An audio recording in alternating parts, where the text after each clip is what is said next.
Ce show dédié pour que Léa, Saouda, Zohara, ou Zohara, Bat Ani et Chaya Bat Sarah trouvent leur mazal cette année, Bezrat Hashem. On parle de l'année civile, Bezrat Hashem. Avant 2 mois qu'elles soient déjà fiancées, Amen va Amen. Avec un bon parti. Alors, la question de Yaron. Comment entretenir la Vodat Hashem constante? Comment entretenir la Vodat Hashem avec enthousiasme, avoir la pêche, ne pas rentrer dans la routine. C'est un travail.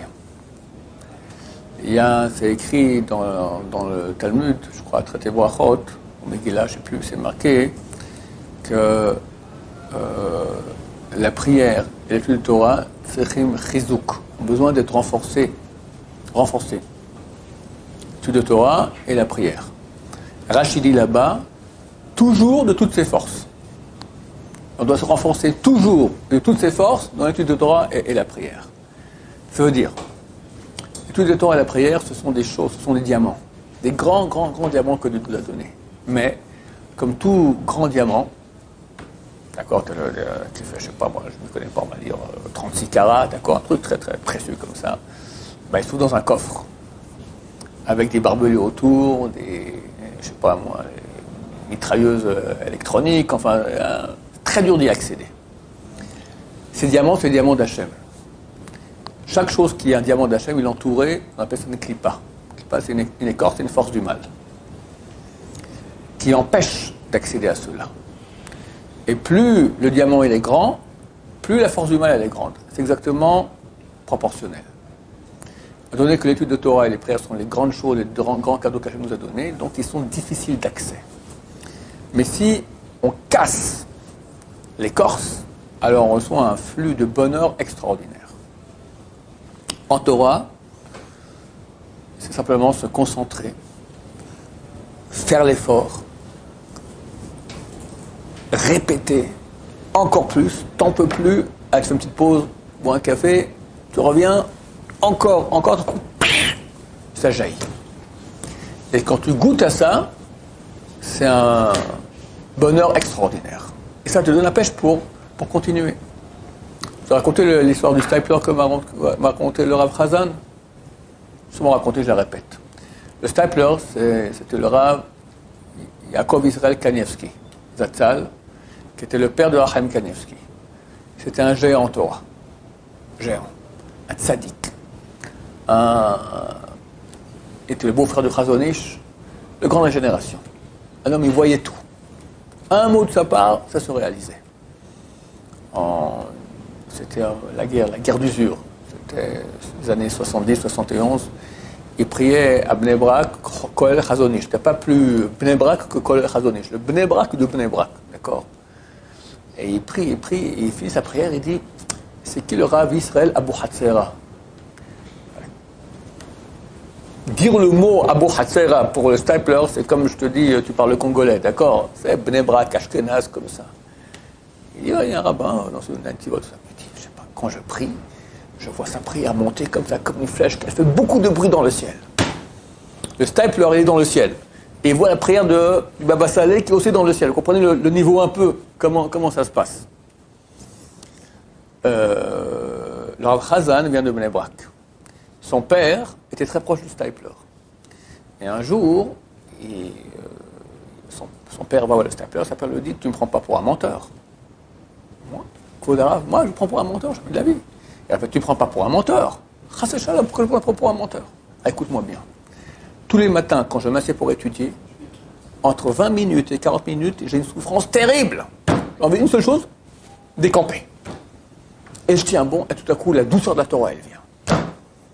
Le stapler, quand il étudie, il a écrit des livres, j'ai étudié dans toutes les yeshivot aujourd'hui, Kilot Yaakov, c'est des monstres, des livres énormes, des géants de Torah, ces livres-là. Il étudiait, c'était des diamants. Mais il avait, comme tout le monde aussi, la clipa, l'écorce auparavant, qui devait casser, c'est dur. Donc au niveau de l'étude de Torah, c'est marqué, si on étudie la Torah de façon nonchalante, par la gauche, ça devient samamad, ça devient la drogue, l'élixir de mort, un poison. C'est insupportable. Et j'ai vu comme ça. Dans mon expérience pendant 30 ans à l'Yeshiva, des élèves qui étudient, pas de rien, faire un tour, ils parlent la main, au bout d'un moment, ils ne supportent plus d'ouvrir la main, insupportable. Quoi? C'est le livre de la vie, c'est ça la source de vie la plus grande. trouvent ça comme du poison, dégueulasse, et quittent la yeshiva. Ou finit l'année comme ça, en ramant difficilement. Et d'autres qui sont amoureux. Mais pour tout le monde, il est impossible de goûter au bon goût de la Torah sans effort.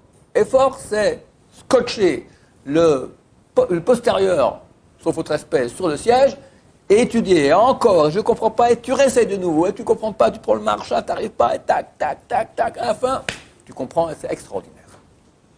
Ça, c'est pour la Torah. Prière, exactement la même chose.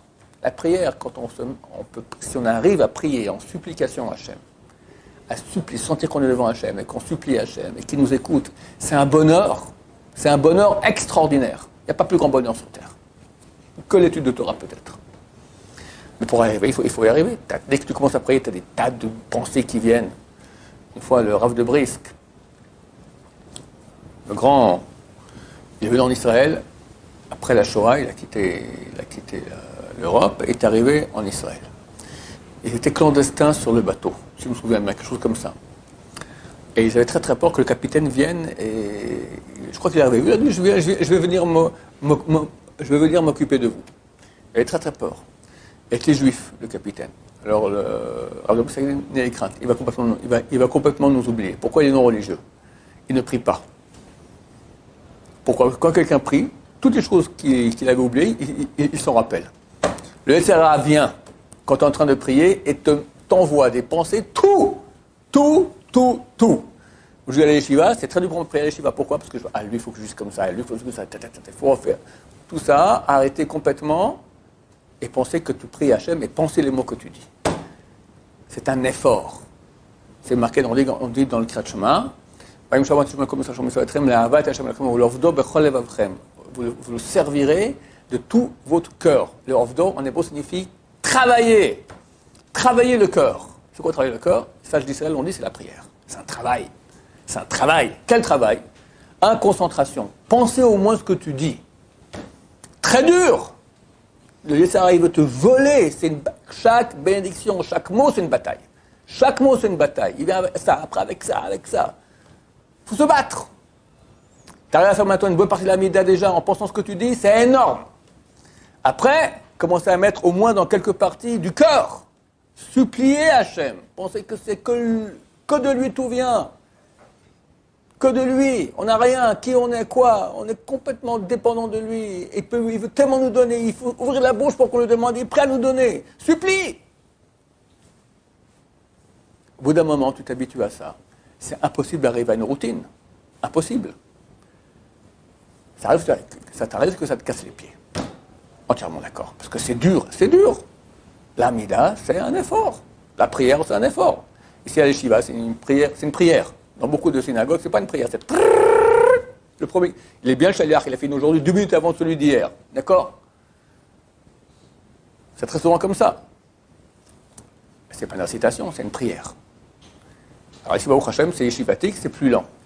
Profite au moins la Hamida. On est vraiment devant Dieu. C'est la partie la plus importante de la prière. La faire lentement, chaque mot. Je garantis un retour sur investissement. Mais il faut investir. Et c'est dur, et c'est casse-pied, c'est une habitude à prendre, d'accord, de pas comme ça. D'abord, il faut comprendre ce qu'on dit. Il y en a qui lisent, ils ne savent même pas prendre une traduction, on commence à comprendre. D'après la halakha, si tu n'as pas compris au moins, tu n'as pas pensé ce que tu disais dans la première bénédiction de l'Amida, comme Magan Abraham, tu n'es pas rendu quitte. On continue, on ne refait pas l'Amida. À un temps, on devait refaire l'Amida.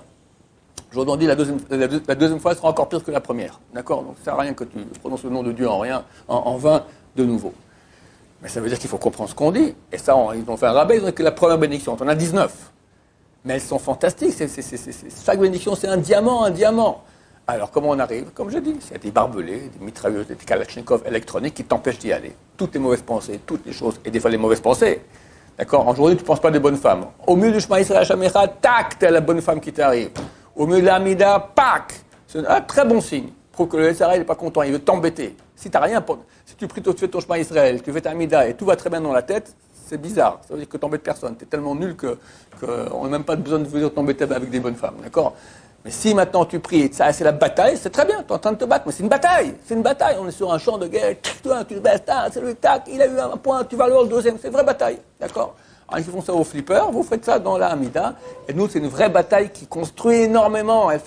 C'est extraordinaire l'action spirituelle qui est faite par les prières du peuple d'Israël. Alors que Dieu nous aide à nous renforcer sans cesse, il y a beaucoup de paresse là-dedans.